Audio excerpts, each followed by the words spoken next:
오늘 우리에게 주신 말씀 사도행전 3장입니다.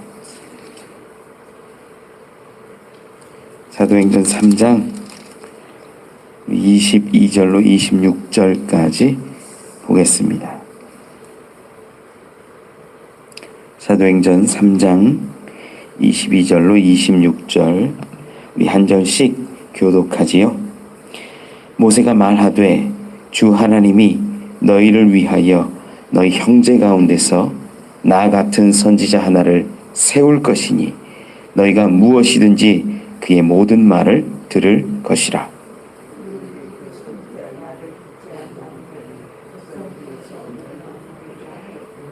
또한 사무엘 때부터 이어 말한 모든 선지자도 이 때를 가리켜 말하였느니라.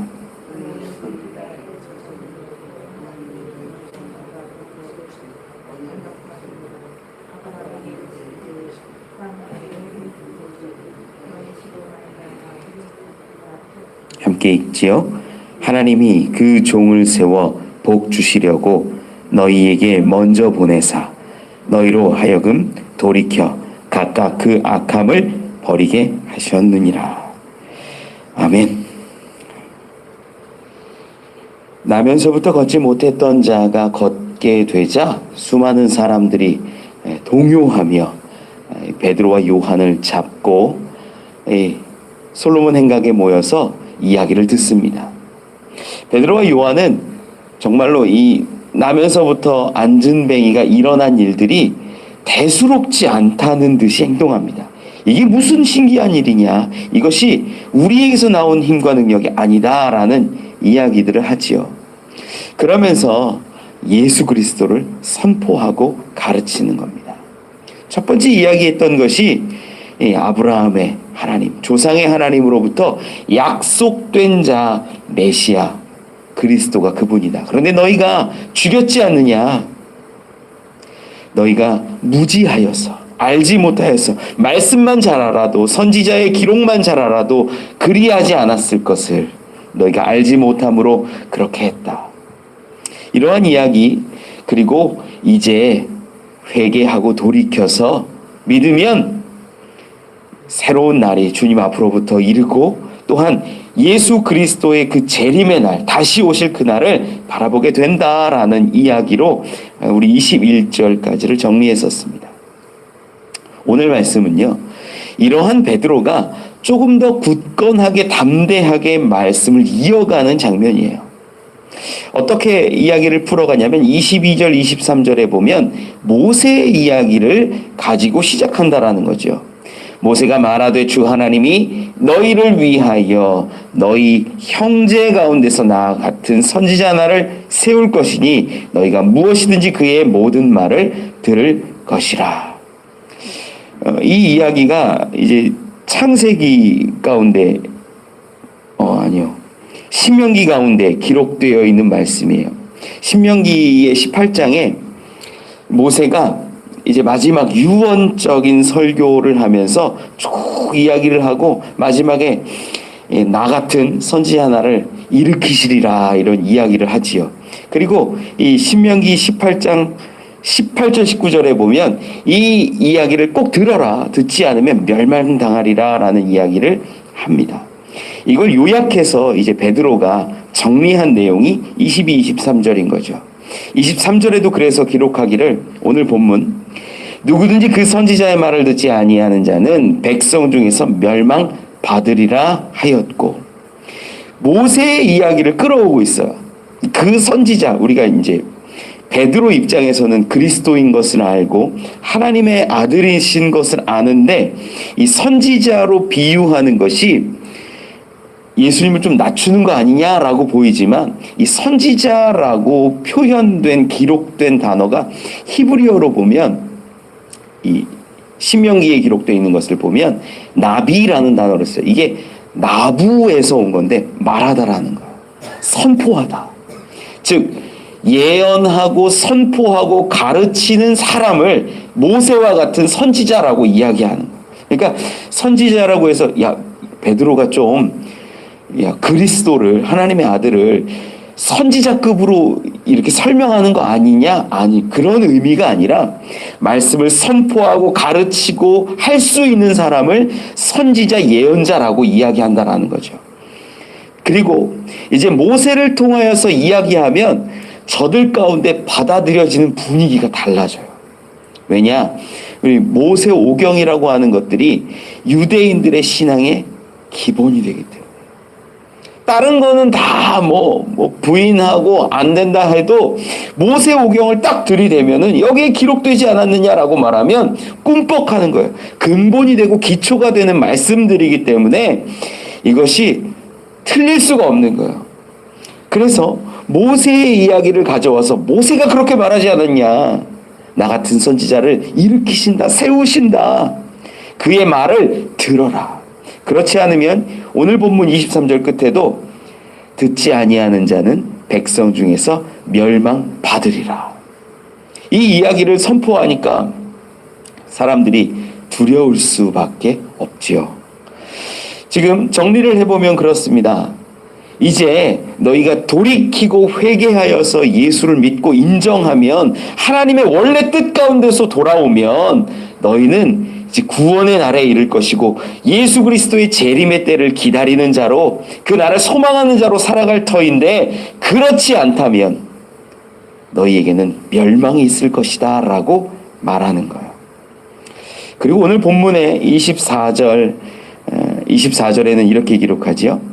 또한 사무엘 때부터 이어 말한 모든 선지자도 이 때를 가리켜 말하였느니라.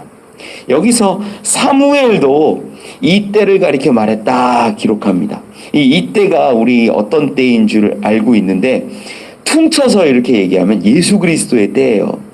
예수 그리스도의 때인데 조금 더 우리가 20절, 21절 말씀 가운데 보면 예수를 보내시는 날이 있고 그 19절 끝에 보면 새롭게 되어 주 앞에 이르는 그러한 날이 있다라고 이야기를 해요. 제가 이 부분을 지난 시간에 설명하면서 어떻게 했냐면 우리가 회개하면 주님 앞으로부터 이르는 그 날이 온다. 구원의 날이 온다. 개인의 구원을 얘기했고요.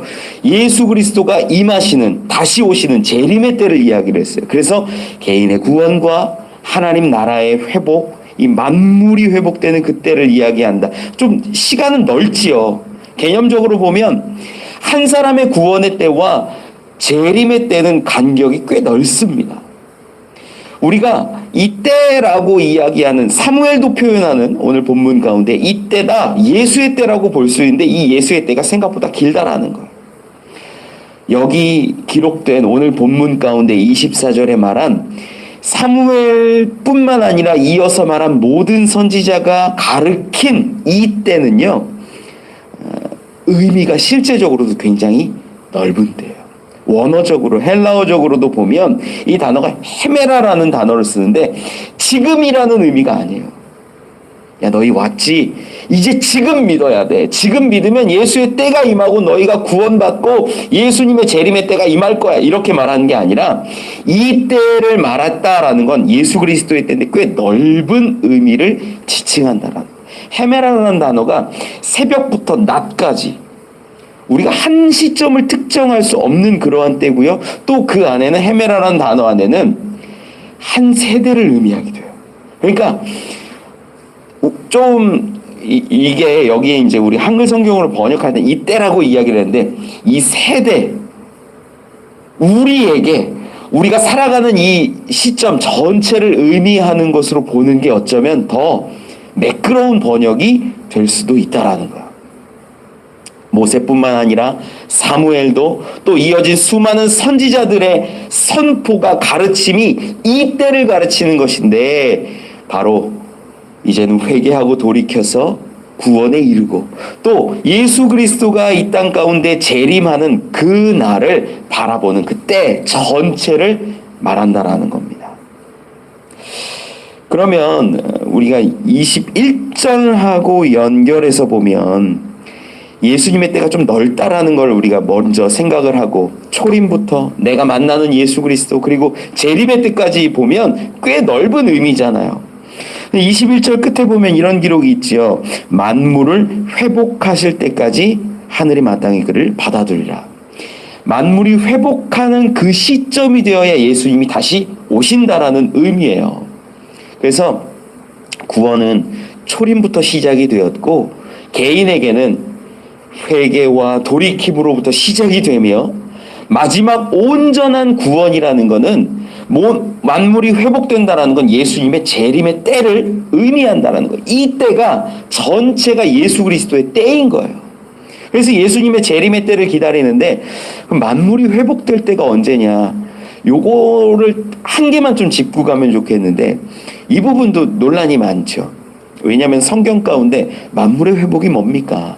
하나님 나라가 뭐고 천국이 뭡니까? 라고 이야기할 때 사실 성경의 기록이 좀 다양하게 기록이 되어 있어요. 그래서 만물의 회복을 우리가 생각할 때 이 땅이 아닌 뭐 이사야나 베드로후서나 계시록에 나오는 새 하늘과 새 땅을 우리가 생각해 보면 새 하늘과 새 땅을 지금 이 공간과 이 모든 것이 아니라 새로운 것으로 하나님이 완전히 새롭게 창조하신 것으로 이해할 수 있는 맥락들이 성경에 많이 나와요. 그리고 또한 지금 우리가 살고 있는 이 세상을 마치 갱신하듯이 회복하시듯이 악한 것, 죄악된 것들을 싹 씻어내시고 이 땅을 가지고 다시 온전케 하나님이 통치하시는 것처럼 드러내는, 그러니까 예루살렘 성이 하늘로부터 임하는 그런 표현들이 많이 나와요. 그래서 새하늘과 새 땅이 뭐고 만물이 회복되는 게 뭡니까? 라고 묻는다면 사실 알 수 없어요. 그런데 성경에 두 가지 표현이 다 나오기 때문이죠. 임하는 하나님 나라, 그리고 우리가 가는 하나님 나라. 두 가지가 다 나온다라는 거예요. 그래서 오히려 성경을 잘 알면 야 이건 이거야, 이건 이거야 라고 말하는 게 쉽지 않아요. 둘 다 가능하기 때문이죠. 이 만물이 회복되는 것에 대해서 잠깐 보았고요. 25절, 26절을 보면 다시 한번 아브라함을 통하여서 예수 그리스도를 선포합니다. 25절, 26절은 좀 같이 한번 읽어볼까요? 25절만 읽어보죠. 시작. 너희는 선지자들의 자손이요 또 하나님이 너희 조상과 더불어 세우신 언약의 자손이라. 아브라함에게 이르시기를 땅 위의 모든 족속이 너의 씨로 말미암아 복을 받으리라 하셨으니. 아멘. 아브라함의 이 축복이라는 건 아브라함을 축복하는 장면 가운데 너의 씨로 말미암아서 복을 받으리라 라는 기록이 있죠. 창세기 22장 18절에 나오는 말씀인데 이 부분 하나만 좀 찾아볼까요? 창세기 22장 18절 말씀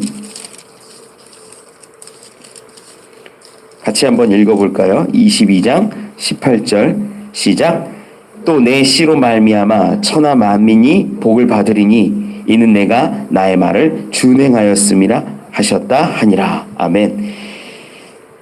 모든 사람들이 그 아브라함의 씨로 말미암아서 복을 받으리라 라고 말씀하셨는데 이 씨라는 단어가 단수예요. 단수.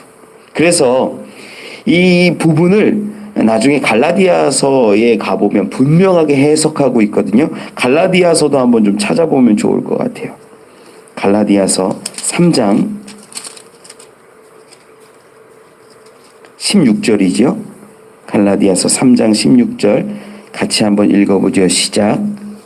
이 약속들은 아브라함과 그 자손에게 말씀하신 것인데 여럿을 가리켜 그 자손들이라 하지 아니하시고 오직 한 사람을 가리켜 내 자손이라 하셨으니 곧 그리스도라. 아멘. 지금 베드로가 이야기하고 싶은 것 뭐냐면 아브라함으로부터 난 하나의 씨로 인하여서 만민이, 온 민족이, 온 세계가 복을 받게 되는데 그 씨가 누구냐라고 하는 거예요. 그 씨는 그리스도라는 거죠. 그게 이제 아브라함 때도 아브라함의 자손이 얼마나 많습니까? 아브라함의 후손이 너무나 많죠. 하나님이 약속하신 것들을 이루셨죠. 정말 모래알같이 많은 그 민족을 이루었는데 그 가운데 한 씨로 인하여서 놀라운 복을 얻게 되는데 그 한 씨가 누구냐? 여럿이 아니라는 거예요. 갈라디아서 3장 16절에 따르면 그 한 씨가 바로 예수 그리스도라는 거예요. 그리고 지금 오늘 본문으로 돌아와서 보면 베드로도 그걸 얘기하고 싶은 거예요. 하나님이 너희의 조상 아브라함과 언약하시고 약속하신 것이 있는데 그것이 한 씨로 말미암아 모든 자들이 복을 얻는다. 모든 족속이 복을 받는다라고 말씀하셨지 않냐. 그 한 씨가 예수라는 거예요. 이걸 지금 유대인들에게 설명하고 가르치는 겁니다. 그리고 26절 가운데 같이 한번 읽어보죠. 본문이 26절 시작. 하나님이 그 종을 세워 복 주시려고 너희에게 먼저 보내사 너희로 하여금 돌이켜 각각 그 악함을 버리게 하셨느니라. 아멘. 이 모든 이야기를 마치는 장면 가운데 마무리하는 거예요. 마무리하는 이야기.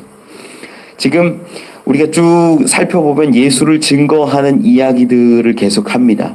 예수의 때에 대해서 이야기하고요. 그분을 너희가 죽였으나 너희가 회개하고 돌이키면 구원을 받고 그분의 오심을 바라볼 수 있다라고 이야기해요. 만물을 회복시키시는 분인데 선지자의 약속에 의하면 만물을 회복해 하시는 분인데 그날이 마지막 재림의 때라는 것도 이야기했지요. 모세의 근거, 수많은 선지자들의 근거를 통하여서 약속된 이때 이 한 씨를 예수 그리스도라고 가르치고 있습니다. 그런데 26절 끝에는요 이렇게 말해요. 하나님이 그 종을 세워 복 주시려고. 그 종을 세웠다라는 건 예수 그리스도를 말합니다. 예수 그리스도를 통하여 복 주시려고 누구에게 먼저 보내사? 너희에게 먼저 보내사. 이 26절은요 베드로 기준으로 봤을 때는 유대 중심적인 생각이에요. 그래서 그 종이 하나님의 종이 아브라함의 씨가 그 모세와 수많은 선지자들로부터 예언된 그 사람이 왜 우리 민족 가운데 우리에게 오셨냐? 이유가 있다라는 거예요. 그 이유가 뭐냐면 26절에 기록하는 건데 우리에게 먼저 보내신 이유는 우리로 하여금 돌이켜서 그 악함을 버리게 하시기 위함이다. 이스라엘을 통하여서 유대인들을 통하여서 온 민족 가운데 세계 열방 가운데 이제는 돌이키고 악함을 버리게 하는 그 제사장의 나라로 세우기 위함이었다라는 거예요. 이게 이제 베드로의 의미입니다. 설명해주는 우리 가운데 너희 가운데 먼저 보내신 이유가 있다. 너희가 먼저 돌이켜서 그 악함을 버리고 온전케 돼서 하나님을 전하고 예수 그리스도를 증거하는 자들로 세우기 위함이라는 거예요. 여러분 이 이야기를요 지금 우리 가운데 적용을 해보면 더 분명해져요. 여러분 예수를 먼저 믿게 된 이유가 있어요. 우리가 예수 믿고 구원 얻는다라는 개념만 이제는 갖고 있으면 안 돼요. 내가 예수 믿고 내세에 소망이 생겼다, 죽어도 영생한다 이런 이야기들만 내 안에 위로가 되고 그것이 비전이 되는 것이 아니에요. 우리 가운데 먼저 찾아오신 예수 그리스도의 이유를 여러분들이 분명히 세우시길 바랍니다. 우리가 먼저 악함을 버리고 온전하여지고 우리를 통하여서 이제는 예수 그리스도가 증거되기를 원합니다. 그게 먼저 찾아오신 이유라는 거예요. 많은 사람들이 전도하는데 참 어려워합니다. 저희 아내가 어젯밤에 그런 얘기를 물어요. 어디서 전도 이렇게 어린이 전도협회에서 하는 이 프로그램이 있거든요. 그러면 놀이터에서 아이들을 만나고 뭐 하고 막 전도를 하면 가끔 악한 마음을 품고 신고하는 분들이 있다는 거예요.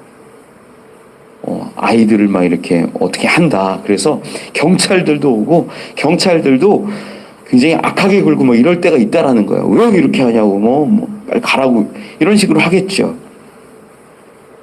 우리가 전도를 할 때 핍박을 당할 때가 분명히 있습니다. 그러면서 저희 아내가 이럴 때 어떡하냐고 경찰이 와가지고 막 문제 삼고 그러면 어떡하냐고 제가 얘기해 줬어요. 우리에게는 헌법에 보장된 집회의 자유가 있다. 법을 집행하는 경찰이 오면요 법 갖고 얘기하면 되거든요.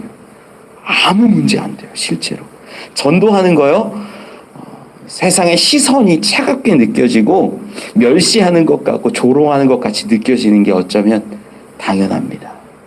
그런데 우리를 부르시고 우리를 그 악함 가운데 털어내고 이제는 돌이켜서 하나님을 바라보고 예수 그리스도를 인정하게 하신 그 일을 왜 시키셨냐라는 것을 생각해야 된다는 거예요. 내 구원에만 머물러 있지 말고 여러분 주변을 위해 하나님 나라를 위해 살아갈 수 있기를 원합니다. 베드로는요 이러한 일을 마치고 이제 곧 4장으로 넘어가면 감옥에 갇히거든요. 전혀 두렵지 않아요. 전혀 두렵지 않아요. 세상은 우리를 공격하고 멸시하고 조롱하지만 그에게는 먼저 믿은 그 놀라운 복음의 힘이 능력이 있었기 때문이라는 겁니다. 말씀을 정리합니다. 여러분 베드로가 선포했을 때 4장에 나오지만 5,000명의 사람이 믿게 됩니다. 수많은 사람들이 예수 그리스도 앞에 나아올 수 있게 돼요. 여러분들이 먼저 믿은 이유를 마음 가운데 다시 한번 세워보십시오. 왜 내가 예수를 믿게 되어서 왜 내가 예수를 증거할 수밖에 없는지 하나님의 그 크신 계획하에 여러분들의 모습, 삶을 다시 한번 돌아보십시오. 우리는 하나님 나라 위하여 영광 위하여 만물이 회복됨을 위하여 그렇게 나아갈 것을 소망합니다. 그런 저와 여러분 우리 되시길 간절히 축원합니다. 기도하겠습니다. 하나님 감사합니다. 우리 가운데 찾아오셔서 예수 믿게 하시고 만나게 하시고 구원 얻고 생명 얻게 하시니 감사합니다. 그런데 그 기쁨이 내 삶 가운데에만 머물러 있고 제한되는 것이 아니라 이제는 그 생명의 기쁨이 흘러가게 하옵소서. 이제는 그 놀라운 복음의 능력이 우리의 입술과 손을 통하여 전해지게 하시고 하나님께서 영광 받으시는 그 하나님의 나라가 회복되게 하여 주시옵소서. 예수 그리스도로 인하여 모든 민족이 모든 가정이 복을 받기 원합니다. 구원에 이르기를 원합니다. 하나님 그 놀라운 일에 우리가 쓰임 받기를 원하오니 건강 주시고 힘 주시고 능력 주셔서 하나님과 동행케 하여 주시옵소서. 감사합니다. 예수님 이름으로 기도합니다. 기도문합니다. 하늘에 계신 우리 아버지여 이름이 거룩히 여김을 받으시오며 나라가 임하옵시며 뜻이 하늘에서 이루어진 것 같이 땅에서도 이루어지이다. 오늘 우리에게 일용할 양식을 주시옵고 우리가 우리에게 죄 지은 자를 사하여 준 것 같이 우리 죄를 사하여 주시옵고 우리를 시험에 들게 하지 마시옵고 다만 악에서 구하시옵소서. 나라와 권세와 영광이 아버지께 영원히 있사옵나이다. 아멘.